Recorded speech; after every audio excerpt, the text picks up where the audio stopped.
Hopefully he brings some supplies and money and stuff because I doubt these people really want to see Biden at the moment unless it's with some like real good news. President Biden and the First Lady are set to visit Maui on Monday to meet with survivors and first responders.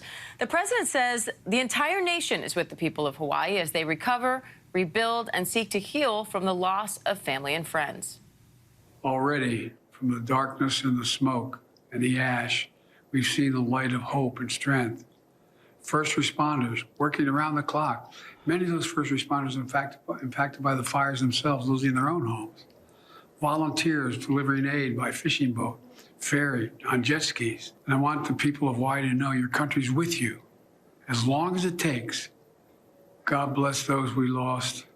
May God bless the people of Hawaii. Yeah, well, if God was actually there and protecting people, this wouldn't have happened.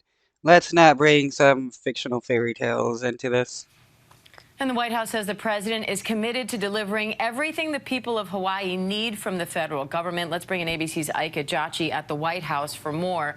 Ike, the White House says the president is marshaling a whole of government response. What does that entail? Well, Diane, last week, President Biden issued an emergency declaration for the state of Hawaii. What that does is order federal aid to help supplement local and state recovery efforts. Now, that declaration unlocked grants that'll help provide temporary housing, money for temporary housing, home repairs, and it'll also provide low-cost loans for those that have property damage that have been uninsured. Loans? How about you just give them money instead of loaning people who've lost everything?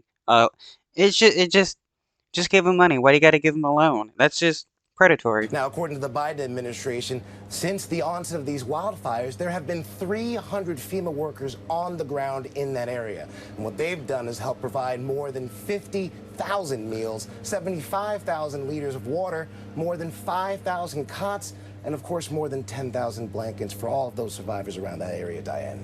Now, like Republicans have criticized the president for what they call being relatively silent in the immediate aftermath of the fires, despite the increasing death toll. How's the White House responding to that? Well, ever since that criticism has been pouring in, the White House has consistently pushed back on those claims.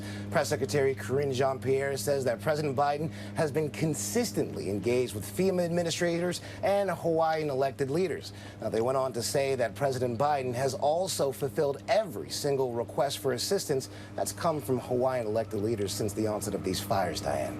Now, what's on the president's agenda when he and the First Lady visit Maui next week? Well, again, the White House has come out and said that President Biden and the First Lady will visit Maui on Monday.